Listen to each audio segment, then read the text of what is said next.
Bagaimana cara favorit kalian? Siotan! Teman, kalian pasti gak kebayang kan bagaimana sih hewan-hewan melihat sekitarnya? Apakah mereka bisa menangkap warna dan bentuk di sekitar seperti layaknya manusia? Inilah dia 3 sobat otan yang punya cara unik melihat versi siotan.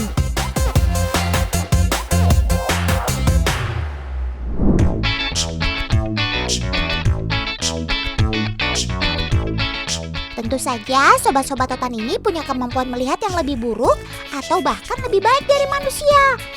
Yang kalian lihat ini adalah penglihatan kucing saat malam hari, teman. Kucing dapat melihat dalam gelap karena pupil sobat otan ini dapat melebar dalam keadaan minim cahaya. 50% lebih besar dari pupil manusia.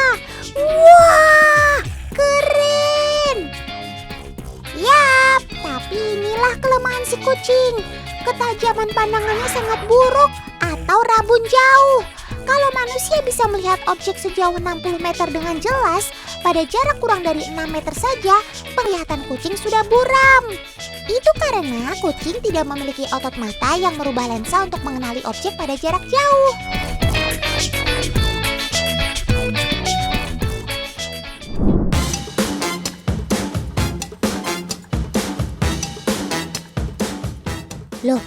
Loh, ini kamera thermal ya? Itu tuh kamera yang bisa mendeteksi panas tubuh. Nah, inilah yang ada di penglihatan sobat otan si ular, teman. Kemampuan melihatnya sangatlah buruk. Apalagi ular tidak bisa mendengar alias tuli. Dia hanya mengandalkan organ pendeteksi panas yang berada di bawah lubang hidungnya. Otan jadi ingat seperti penglihatan alien di film action ya, teman.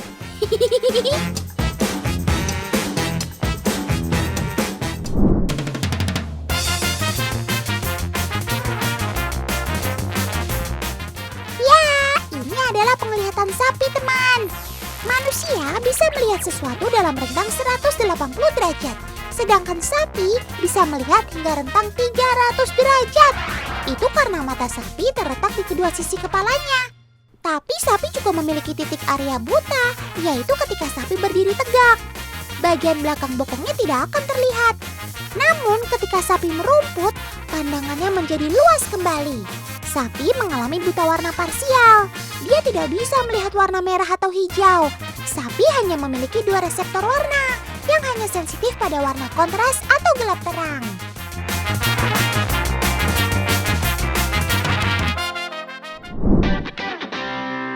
Wah, besar-besar sekali kamu, Sob.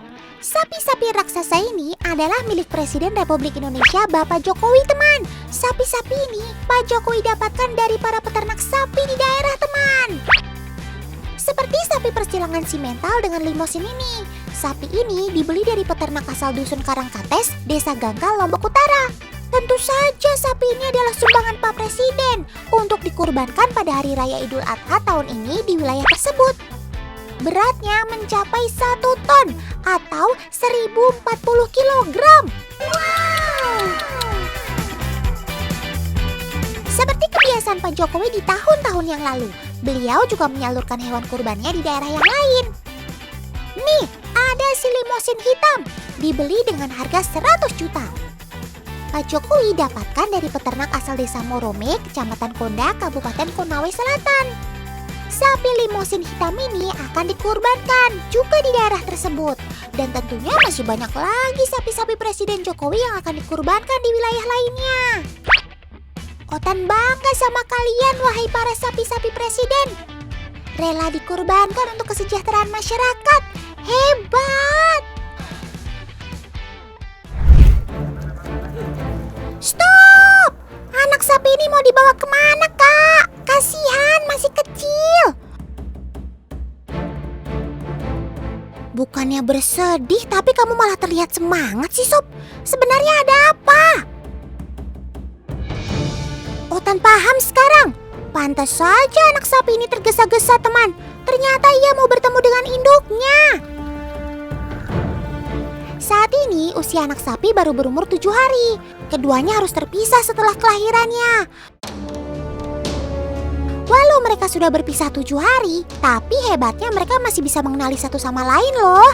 Lihat saja tuh, Walau induknya sempat kebingungan, tapi pada akhirnya ia langsung mendekati anaknya. Otanku ikut terharu ya. Ikatan batin antara induk dengan anak memang tergolong sangat kuat, teman. Tapi tak menutup kemungkinan ada juga induk sapi yang akan menolak anaknya karena merasa asing. Tapi syukurlah kalian bisa mengenali satu sama lain. Kasih ibu memang sepanjang masa.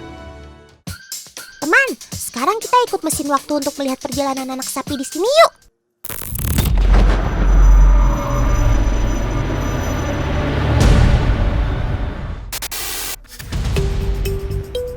Semua bermula dari anak sapi yang berada di kandungan, teman. Semasa hidupnya, induk sapi melahirkan kurang lebih 7 hingga 8 kali. Saat mengandung, kesehatan sapi dan kandungannya harus selalu dikontrol. Salah satu instrumen untuk mengontrolnya dengan menggunakan alat USG. Dengan ini, kita dapat melihat perkembangan embrio di dalam rahim. Bahkan saat kandungan sudah memasuki usia yang cukup tua, kita bisa melihat gerakan janin secara langsung. Biasanya lama kelahiran pada sapi Friesian Holstein selama 290 hari atau kurang lebih 10 bulan. Walau saat baru lahir dipisahkan dari induknya, tapi kebutuhan nutrisi anak sapi tetap harus diperhatikan. Salah satu nutrisi yang penting bagi anak sapi yang baru lahir adalah kolostrum. Ayo, ada yang tahu kolostrum itu apa? Kolostrum adalah susu pertama yang keluar setelah induk sapi melahirkan.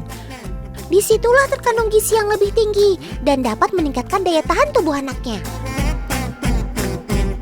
Untuk memberikan kolostrum kepada anak sapi, kita bisa melakukan beberapa cara, teman. Pertama, menggunakan dot khusus yang sudah disterilkan. Kedua, menggunakan ember, tapi tetap dengan bantuan tangan kita. Sejak baru lahir, pedet memang sudah diajari untuk bisa minum susu secara langsung dari pengganti puting susu induknya. Sehat terus ya kalian!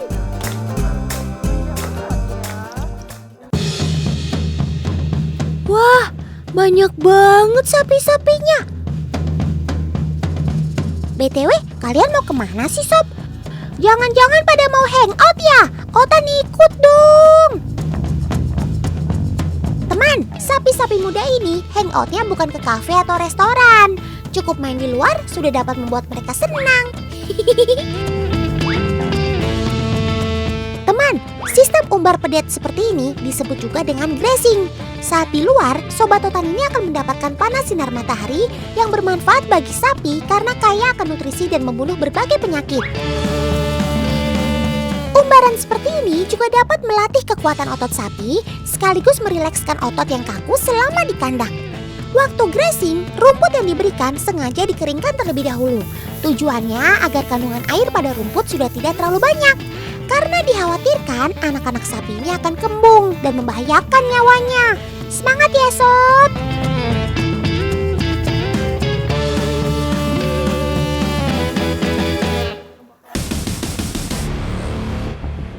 Loh, sapi-sapi jantan ini mau diapakan, Paman? Jangan-jangan mau dimusnahkan? Tidak! Teman, dalam dunia sapi perah, sapi jantan tidak memiliki peranan yang begitu penting. Lalu, anak sapi jantan ini bagaimana nasibnya?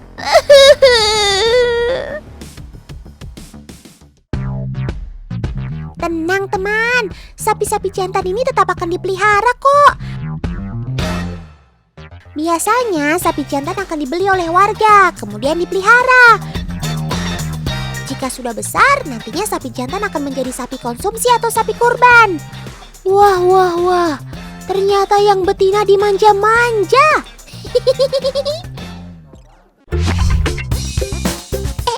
Kayaknya itu deh, ada tulisannya. Bengkel. Coba Otan lebih mendekat lagi. Walah, kok tulisannya bengkel sapi ya? Tapi kok sepi ya? Coba deh Otan intip ke dalam.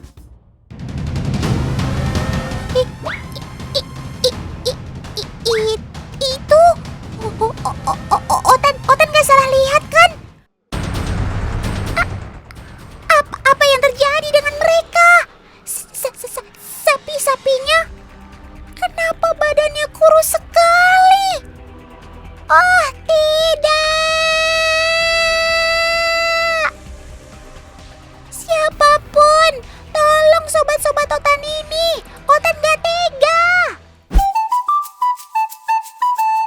Yalah Mas Otan, gak usah lebay alias berlebihan deh.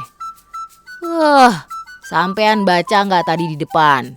Ada tulisan bengkel sapi. Iya Sob, Otan lihat.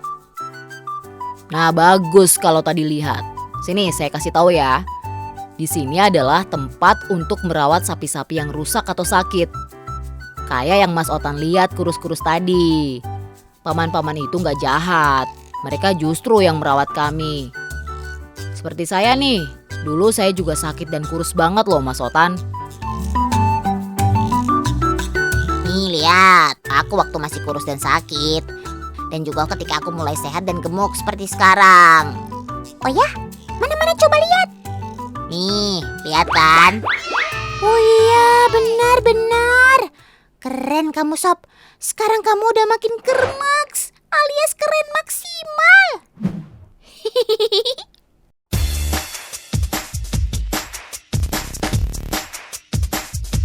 Di bengkel sapi ini, ternak yang sakit diobati dan juga diberikan makanan berupa konsentrat yang sangat berkhasiat.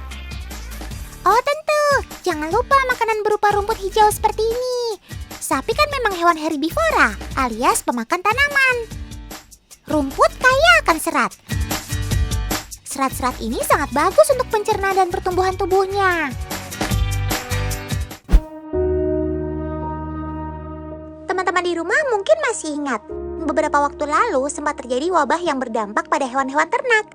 Wabah ini dinamakan PMK, alias penyakit mulut dan kuku. Hewan yang terkena penyakit ini akan mengalami luka dan radang di bagian mulut dan juga sekitar kuku kaki mereka. Akibatnya, mereka jadi lemas dan tak bisa makan. Duh, kalau begini siapa yang tak sedih? Semoga nggak ada lagi ya wabah yang bisa membahayakan Sobat Otan. Apalagi sekarang menjelang kurban. Sehat-sehat semua ya kalian Sob. Amin.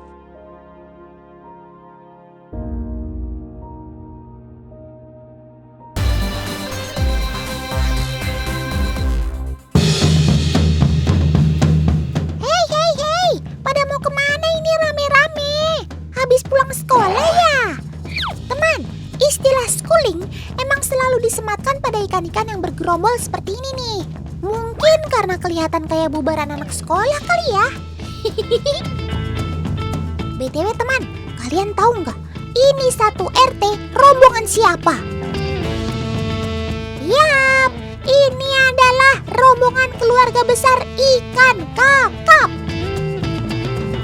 Kalau kalian pernah dengar istilah gerombolan kelas kakap, ya berasal dari sini teman.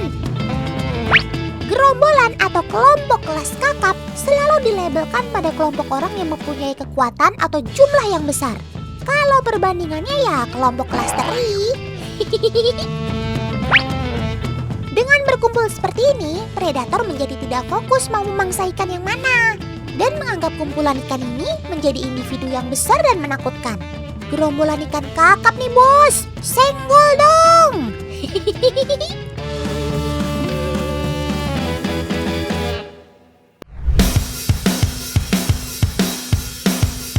Wah, ada paman dapat ikan tuh.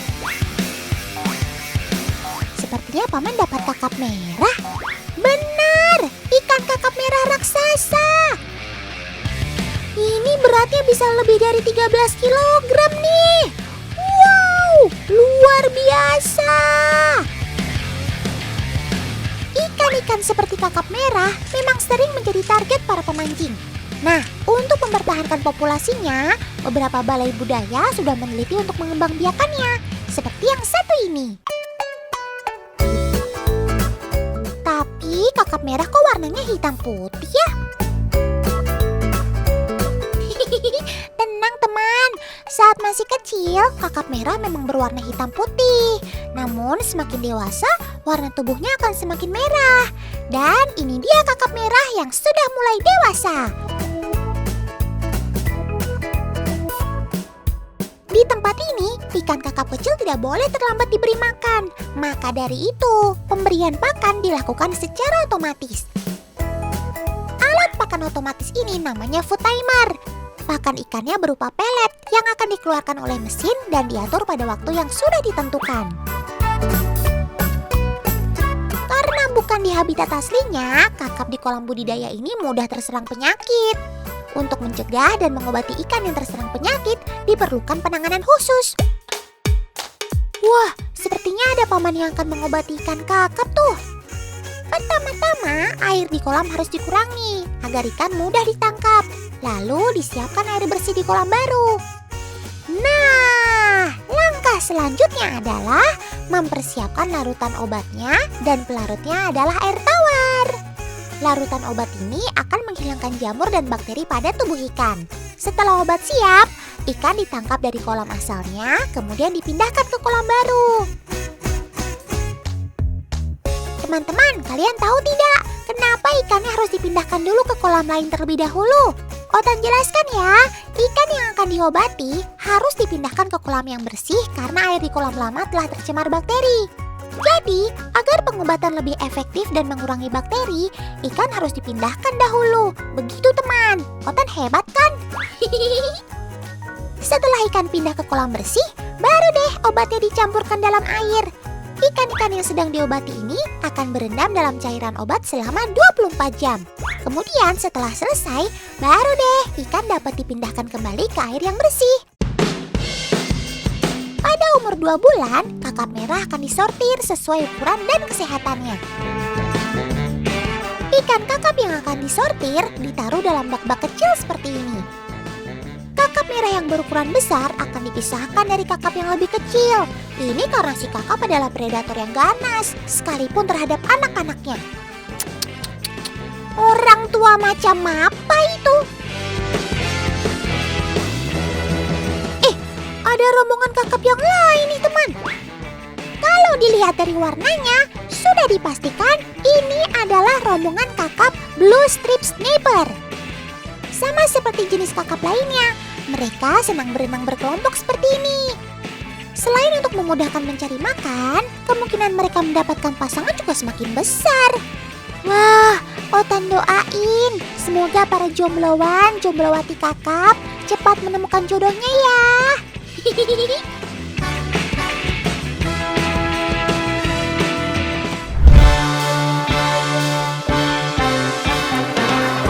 Wah, ada panen ikan. Ikannya banyak banget ya. Tebak dong Otan lagi ada di mana? Otan sekarang lagi ada di Waduk Cirata, Cianjur, Jawa Barat, teman. Loh. Kok itu ikannya pada dibuang-buangin begitu sih? Gimana sih paman ini? Tuh, sekarang malah disiram-siram begitu ikannya. Otan jadi bingung, ini sebenarnya lagi panen atau bukan sih?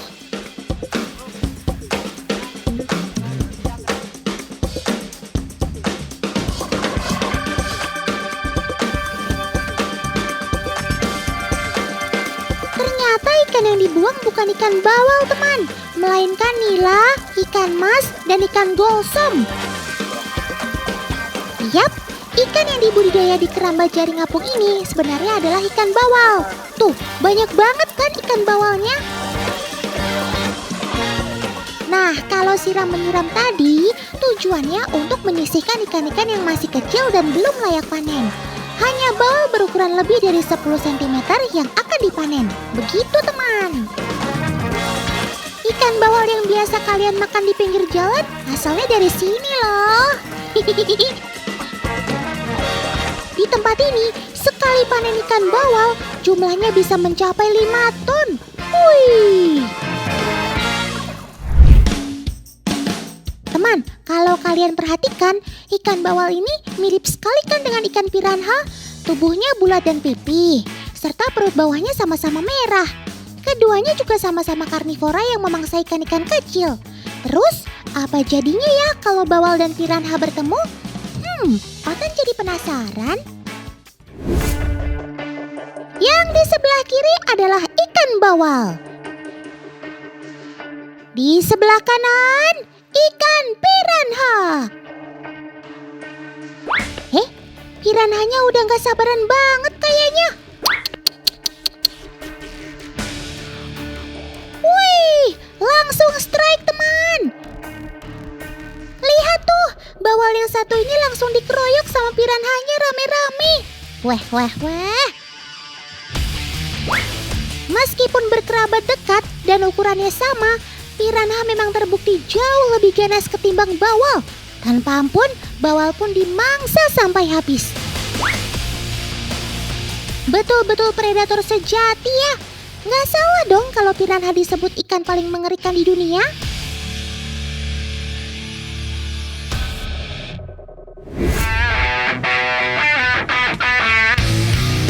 Wow, strike! Otan mania! Mantap! Gede banget kan ikan bawalnya. Beratnya sekitar 3 kilogram. Tuh lihat, giginya aja besar dan tajam begini. Ih, serem ya.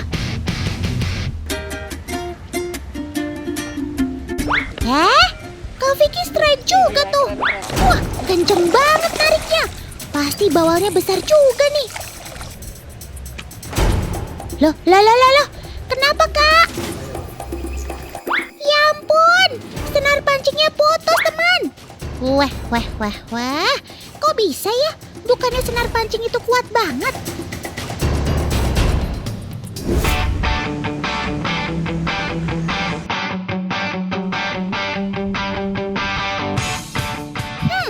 Otan jadi penasaran nih pengen bikin uji coba.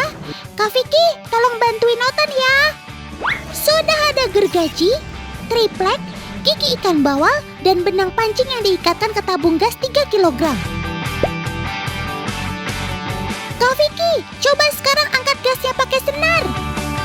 Wih, lihat teman, senar pancingnya kuat banget kan? Gas 3 kg aja sanggup diangkatnya. Nah, pertanyaannya, kalau pakai gigi bawal ini, senar pancingnya kira-kira bisa putus nggak ya? Oke teman, mari kita buktikan. Ayo Kak Vicky. Wih, benang pancingnya beneran putus teman. Luar biasa.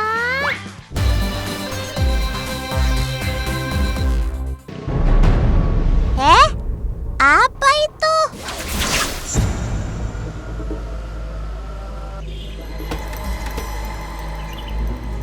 Loh, itu kan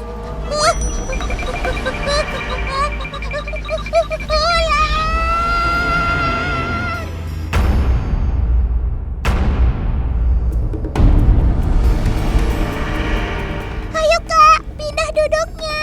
Dia sudah mulai mendekat. Cepat Kak.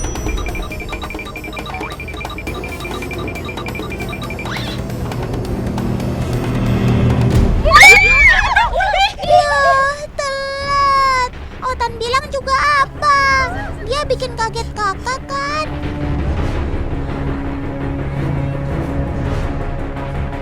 Tenang Kak, tenang. Ternyata ularnya sudah jinak kok. Kakak nggak usah takut. Paman-paman ini pemilik ular ini Kak. Tuh kan aman ularnya, malah bisa dipegang-pegang.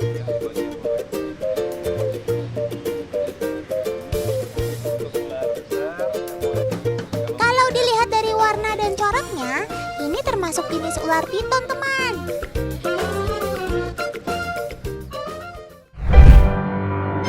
Ngomongin soal piton, Otan lagi punya misi nih sekarang. Yuk kita cus.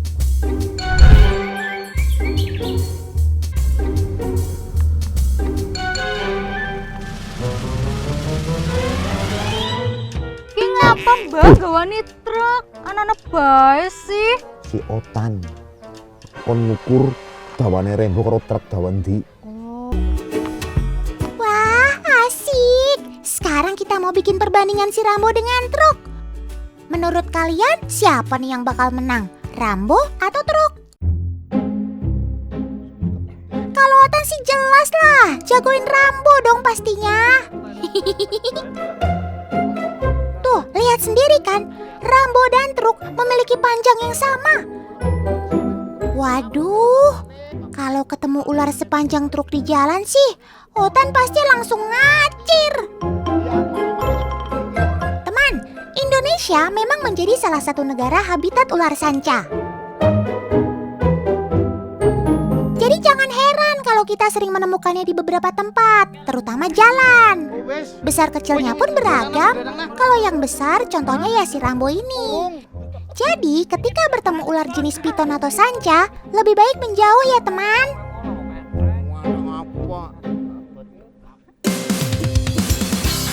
Oh iya, Otan sampai lupa. Sebelumnya kita kenalan dulu yuk sama si ular besar ini dan pemiliknya yang nyentrik. Ini adalah Mbah Wanto Goweng 212 teman. Itu loh, reptiler asal Kebumen yang lagi viral. Nah, kalau yang sebelahnya tidak lain tidak bukan adalah Rambo, si ular piton peliharaan Simbah.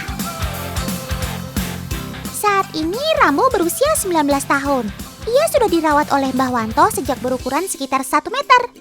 Untuk menangani ular sebesar ini tidaklah mudah. Diperlukan skill dan pemahaman karakter ular. Tujuannya agar bisa mengantisipasi kalau ada hal-hal yang tidak diinginkan. Oh iya, Simbah juga dapat julukan dari para pawang ular sebagai Hokage reptil. Unik ya?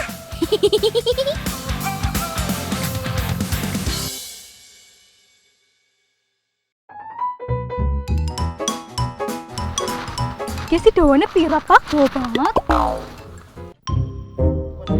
BTW setuju nih Otan sama Kayu. Lebih baik kita mengukurnya dengan meteran yang sudah menjadi standar. Duh, Kayu sudah kayak ngukur jalanan aja nih, nggak selesai-selesai. Wis tangan ngede yo. Sabar mbak, udah banget. Awas ngidek-sikin. Ya. Tuh, Simbah ternyata juga udah nggak sabaran teman. Wis urung. Wis ge. Pira gue?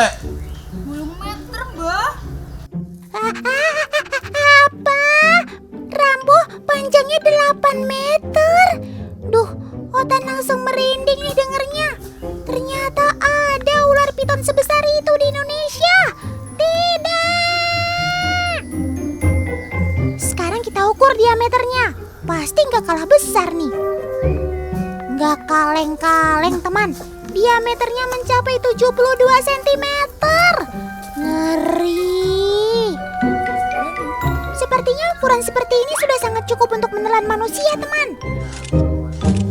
Ayo, Mbah jaga si Rambo pokoknya. Jangan sampai lepas dari pantauan. Karena bisa sangat berbahaya.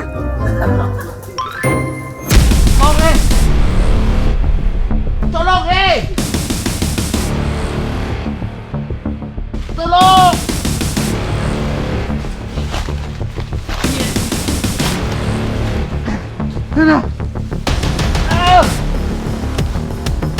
Aduh! Ikut lagi. Oh! Kok ngapa bapake medeni temen? Jangan anak baik sih. Kan tak tulungi lah. Ya ditulungi, ditarik. Oh malah rambut ditarik aja kiye. Lagi gue syuting, gue action. Langel temen sih. Oh lagi gue action si Pulang lu dewa. Boboh.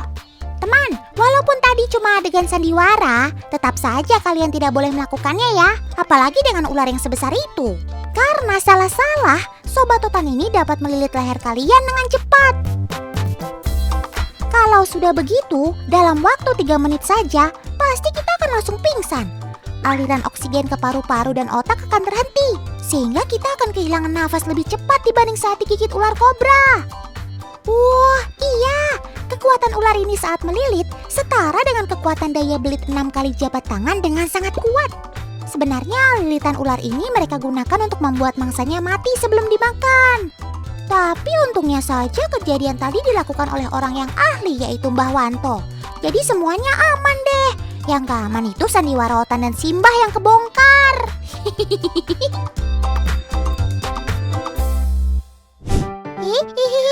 Kamu lelah ya Sob, Otan ajak liputan. Ayo sini biar kamu gak kepanasan, dimandiin dulu. Ayo Mbah, tolong keluarin si Rambo dari kandangnya. Gimana Sob? Tubuh kamu lebih adem kan setelah dimandikan Kak Jodili?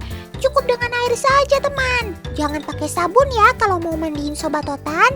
Sobat Totan ini memang tidak bisa menyesuaikan suhu tubuhnya dengan lingkungan sekitar, teman. Makanya kalau cuaca sedang panas, ketika di habitat aslinya, dia akan mencari genangan air atau sungai untuk berendam.